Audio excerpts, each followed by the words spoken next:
The Deskbot archetype is one that we've had in Yu-Gi-Oh! Duel Links for quite some time now, and despite the fact that they've never really done anything that's super meta relevant, I do know for a fact that they have a dedicated fan base, people who just enjoy playing the Deskbot archetype, and I have some bad news for those people because I like to look into TCG cards, Pendulum support that we could get when Arc 5 comes around, and it was brought to my attention that Deskbots have Pendulums, and I got kind of excited because they're just on the verge of being good, so maybe these Pendulums could push them over the edge and make them top tier. And no, they won't do that.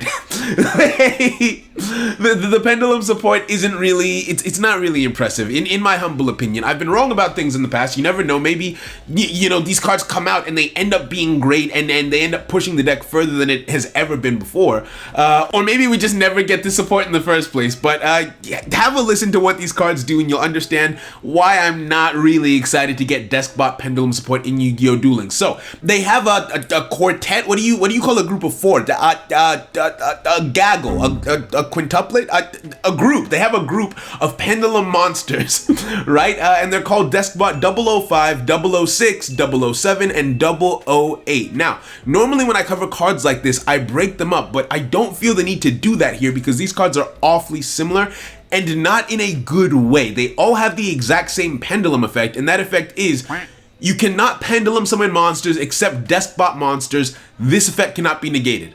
And that's all. That's it. When it's in your face-up pendulum zone, that is the only effect that these cards give you. And that's just not good. There are other cards out there that lock you into your archetype for pendulum summoning, and that's not too far-fetched, but they generally almost always have something else that they do in the face-up pendulum zone. Now, in a way, these cards do kind of have pendulum effects. I'll get into that later when we break down the individual monster effects because those are slightly different, but just that alone just doesn't feel good. For their pendulum viability, it just doesn't feel nice. Now, the benefit that these cards have when it comes to pendulum summoning is their scales. So I've talked about this a little bit in the past, but when pendulum summoning, you have to have two monsters in each of your face-up pendulum zones. That's simple, straightforward, and then you can pendulum summon monsters in between those two monsters' pendulum scales, those little arrows on the side. So the bigger the difference between the scales, the more flexibility in the levels of the monsters that you can summon. Now, what these cards do have going for them is the fact that they have great scales, I'll be honest with you. Deskbot 005 and 007 both have scales of 10, while 006 and 008 both have scales of 1. So every monster between level 2 and 9 can be special summoned freely. They can also special summon each other from the hand, basically freely, turn by turn, because all of their levels fall within that range. What this means is you're more likely to use their monster effects than, well, their pendulum effects, because they don't have pendulum effects. But you get what I mean. You kind of want to pendulum summon them onto the field rather than doing really anything else. We only have 3 monster zones, so realistically speaking, it's most likely that these are going to be almost like the boss monsters of the deck, but I'll just tell you what they do. If 005 is normal or special summon, you can target one spell or trap card on the field, destroy it. That's important for later. Now, this card gains 500 attack for each face-up Deskbot monster in your extra deck, and that might sound, okay, yeah, just, get monsters in the extra deck. You may not think about that. No.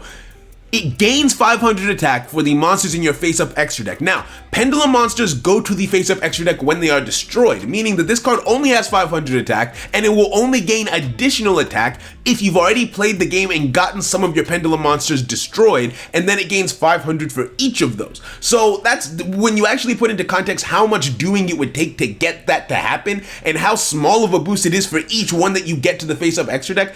It doesn't really sound worth it now, does it? Now let's move on. This is where their quote-unquote pendulum effects come in, because if this card in the pendulum zone is destroyed, you can target one Deskbot monster in your graveyard and special summon it. You can only use the effect once per turn. So this is what I mean when I say they have pendulum effects, quote-unquote, because when they get destroyed, then they get to do something, but they're not helping you until they get destroyed. 005 is important because it has the ability to destroy spell cards, so you could destroy your own pendulum monsters in the pendulum zone to proc these effects, but it just seems so convoluted, and I'm not a fan of this one. 006 doesn't make it any better, and to be honest with you, this one is kind of irrelevant in my opinion. If this card is normal or special summon, target one monster on the field and change its battle position. This card also gains 500 attack for each, face-up monster in your extra deck, which is just not a great way to boost up a card with such little attack in the first place. If this card in the Pendulum Zone is destroyed, target one Deskbot monster in your graveyard and add it to your hand,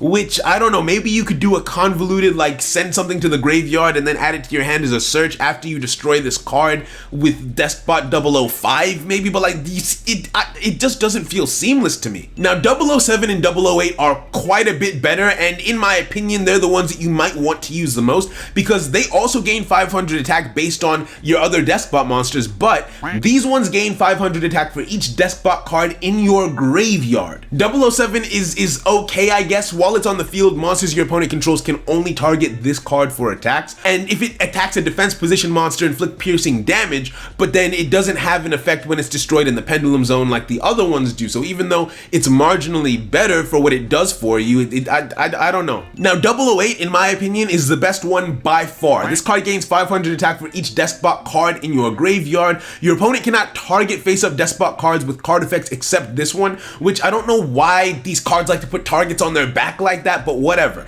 This card can make up to 2 attacks on monsters during each battle phase. So you can get this to some pretty beefy attack and then swing twice, which is, I mean, at least it's not as convoluted as some of the other things that these cards do, but even this isn't great, and it can't work in isolation because 006, 7, and 5, they all want to work in tandem with this card. If you're using them, you're probably using at least 2 of them. So really, the only saving grace of these cards is their amazing scales between the levels of 1 and 10, and that great benefit that they might have had in the TCG is kind of minimized here because it's more likely that we're only going to have 3 monster zones for them to work with. So how big of a pendulum summon are you actually going to be doing even with these great scales? Like, Despots needed more than this. I didn't want them to go out. Like, I was excited when I found out about the Despot support because Despot 004 I find to be a very interesting card with a very usable attack boost. Like, it's actually interesting the dynamics that you can do within the archetype, but they just needed that little push more,